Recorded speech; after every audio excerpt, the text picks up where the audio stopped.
pertemanan malah kalau ada faktor-faktor yang dipandang syarak harus berpisah, bahkan dipuji. Contohnya tu hadis yang masyhur, sab'atun yuzilluhumullah, kan begitu. 7 kelompok orang yang akan dinaungi oleh Allah fi zillihi, dalam naungannya, yauma la zilla illa zilluh, di hari yang tiada naungan melainkan naungan Allah semata. Nah, salah satunya adalah rajulani tahabba fillah. 2 orang sama-sama seiring sejalan mencari kasih sayang Allah Subhanahu wa taala. Mereka jalin hubungan untuk apa? Untuk mencari ridha Allah, sayang Allah. Ijtama'a alaih. Mereka berhimpun, menyatu di atas itu. Waftaraqa alaih. Dan mereka juga berpisah kalau alasannya sudah tidak seiring dengan tujuan semula. Jadi pertemanan tidak seluruhnya harus dipertahankan. Kalau pertemanan itu sudah menggiring kita ke jurang kemaksiatan, itu pertahan juga kawan tu lain. Ialah demi kesetia kawanan. Nah, nyo minum 2, ambo 1 los teh partisipasi gitu. Tidak. Kalau orang tersebut tidak bisa lagi diarahkan kepada yang baik, dikhawatirkan malah akan menyeret kita ke jurang maksiat, maka apakah ketika itu pertemanan harus dipertahankan? Tidak.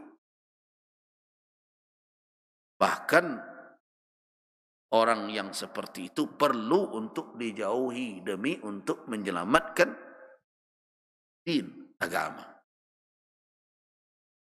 Jadi tidak sama antara hubungan teman, persahabatan, hubungan kemitraan, dagang berbagai macam dengan silaturahim. Hubungan nasab dan ikatan rahim tidak boleh diputus. Diancam oleh syariat kita, siapa saja yang memutus ikatan itu la yadkhulul jannah, tidak akan masuk surga. Tetapi pertemanan tidak demikian adanya. Bahkan Nabi SAW sebelum kita membuat jalinan pertemanan malah disuruh calik-calik banalah dulu, kan begitu? Dalam hadis katakan, dinir rajul ar-rajulu ala dini khalili. Seseorang itu sikap keberagamaannya tidak jauh berbeda dengan teman karibnya, teman dekatnya. Falyanzur ahadukum, hendaklah salah seorang kamu kalau ingin mengambil khalil, mengambil kawan akrab yang seiring sejalan dengan kita, falyanzur, lihat-lihat betullah dahulu siapa yang akan dijadikan teman kan itu. Itu pertemanan. Bahkan Nabi SAW memberikan petunjuk. Masal jalisis salih wal jalisis su, gitu. Perumpamaan kawan duduk. Kawan duduk di sana maknanya adalah kawan yang dekat dengan kita. Kita berbagi cerita dengan dia. Itu diumpamakan oleh Nabi 2 kategori. Yang pertama yang baik, yang buruk. Yang baik umpamanya seperti orang menjual minyak harum. Itu kawanan elok tu. Tak nak wak membali minyak harum darinya, baunya nyaman wak dia. Tapi kalau kawan itu jelek, buruk, perumpamaannya kanafikh kir, bagaikan tukang hidupkan api, bara api di tempat pandai besi. Percikan apinya, bau asapnya, kerjanya belum tidak bisa dapat, tapi mudarat bau dan bencananya sudah sampai kepada kita. Nah, itu pertanda bahwa di dalam pertemanan mesti memilih-milih. Di dalam ikatan rahim dan nasab, memilihnya. Kita tidak diberi ruang. Nah, itu makanya ikatan rahim tidak boleh diputus. Kalau pertemanan dan persahabatan, itu harus dipilih mana yang akan membawa kemaslahatan akhirat, dunia akhirat, itu yang mesti dipertahankan. Tapi kalau akan menimbulkan mudarat, menimbulkan kemafsadatan, akan menyeret kita kepada kedurhakaan, maka pertemanan seperti itu tidak bisa dipertahankan. Itu makanya ada beberapa orang bertanya, ada undangan reuni buya, hadir je mbok aban tu acara reuni, you know. Oh, kok kini acara apa gadang mana buya, begitu mendatangkan artis. Kau ngajar artis, kau masih onjak te pentas. Awak nak lagi lelupo. Tu gigi le tangga bantu anak muda zaman SMA je lah. Apa galui itu? Gaya tadi nak laki tak membawa bini, nama bini tak membawa laki, ya bantu awak anak SMA lama. Kalau reuni seperti itu nak diikuti, tak usahlah tiba. Boleh tak memutus silaturahim? Apa hubungan rahim awak? Anak dodek semua sekolah dulu. Kalau kebersamaan itu akan mengajak kita kepada taat kepada Allah, akan meningkatkan keimanan kita, akan membawa kemaslahatan dunia dan akhirat, silakan. Tapi kalau akan merusak rumah tangga dan harmonis, menjadi kacau deknya karena cinta lama bersemi kembali, bagaimana macam-macam lah istilah. Kalau itu jangan dirikutkan. Nah, tidak ada istilah di situ peputus silaturahim, tidak menjaga silaturahim. Nah, itulah penggunaan yang tidak tepat. Itu pertemanan. Tugas kita untuk memilah-milah. Nah, begitu juga sekarang ini orang pulang dari rantau berbagai macam, nah lalamu tidak bertamu, kini bertamu dengan alasan hari raya. Alhamdulillah, pergaulan kita menjadi luas dan banyak yang bisa kita bagi bersama, cerita, persoalan, saling membantu, bagus. Tapi jangan lupa, kadang orang kita ni, jauh orang nan indah ada ikatan kekerabatan, panjang basa-basinya. Salamnya setengah jam, minta maaf ulang kali. Bertamu sekali 5 tahun. Salahnya tadi mah gitu ya. Bila tiba ondele selamat saja tu tu. Ya maaf boleh batin yo, panjang cerita. Tangan dah lapeh-lapeh. Tapi jo orang nan batali kekerabatan dan rahim. Hari mana tu kami minta maaf itu. Walaupun awak nan memulai kadang dahulu iluan kesalahan. Dan nama rumi mana malah jo orang tua. Jadi sana awak ada berbagai macam panjang perhitungan ego baetong. Nah, tingkat strata kadang ekonomi berbagai macam itu jadi perhitungan dan pertimbangan betul. Nah, ini yang menurut saya perlu kita perbaiki.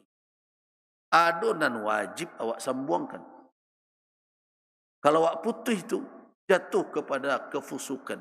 Kan itu yang dikatakan Allah di dalam Al-Quran. Siapa orang fasik itu? Alladzina yanquduna ahdallah ba'da mitsaqih wa yaqta'una ma amara Allah bihi ayyusal. Di antara bentuk kefusukan itu adalah orang yang memutuskan sesuatu yang disuruh oleh Allah untuk disambungkan. Jadi menyambung silaturahim itu sunat hukumnya? Tidak. Wajib. Wajib. Nah, karena itu jangan dipandang enteng. Nah, wahai kaum muslimin, setelah kita mengetahui hal demikian, maka semenjak sekarang, cobalah untuk menjaganya. Jangan sampai ikatan yang telah dijalinkan oleh Allah Subhanahu wa taala itu kita yang merusaknya. Apalagi sampai ada usaha untuk memutuskannya. Allah tidak akan rida kepada orang yang melakukan hal demikian. Bukankah di dalam Al-Quranul Karim telah diancam oleh Allah dengan laknat? Dan bukankah Nabi SAW telah memperingatkan bahawa orang yang memutus silaturahim itu akan berakibat dia tidak bisa masuk ke dalam surga Allah Subhanahu wa taala. Dan orang-orang yang menjaga hubungan rahim tersebut dengan saling berbagi kasih sayang, dengan saling peduli satu sama lain. Apa yang dijanjikan oleh Allah, kedudukan yang mulia, dan Allah akan ampunkan dosa-dosa orang tersebut. Itu makanya di antara kafarat adalah penyebab yang dijadikan oleh Allah sebagai penghapusan dosa seseorang. Di samping salat di malam hari, wassalatu wan nasu niyam, adalah termasuk menghubungkan silaturahim. Perintah Nabi SAW kepada umat beliau jelas, afsus salama bainakum, kemudian wasilul arham, kemudian berikutnya wasallu wan nas niyam.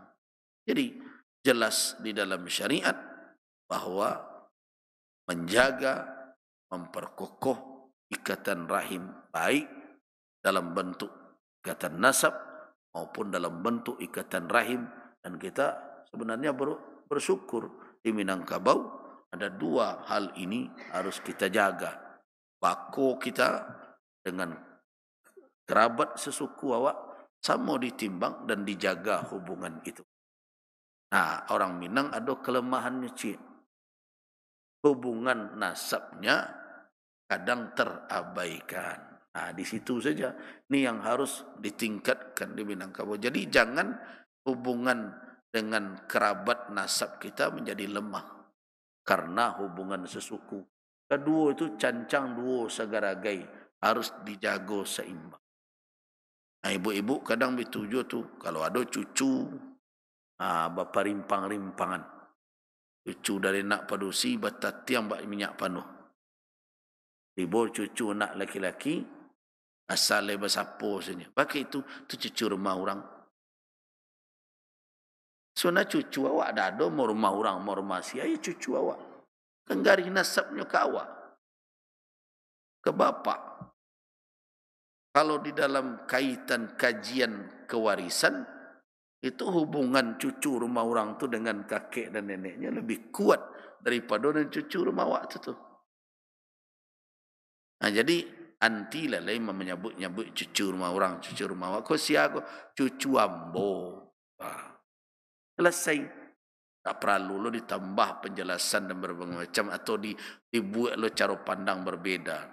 Kalau awak kan membahagiakan, ya sama lah. Di balian cucu dari nak padusi, di balian lo cucu nak laki-laki.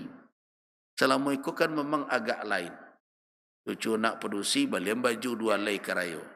Cucu nak laki-laki lah merantangnya tiba tapi awak lo kaji jadi go buah. Nah, ini kan tak bagus cara-cara. Jadi harus ada perbaikan di dalam menjaga hubungan kedua sisi ini. Sisi kekerabatan nasab dan sisi kekerabatan rahim. Dan dengan itu berarti keberadaan adat kita yang menjalin dua itu tidak bertentangan dengan syarak. Bahkan bisa kita pergunakan untuk memperkokoh apa yang diperintahkan oleh syariat untuk kita jaga.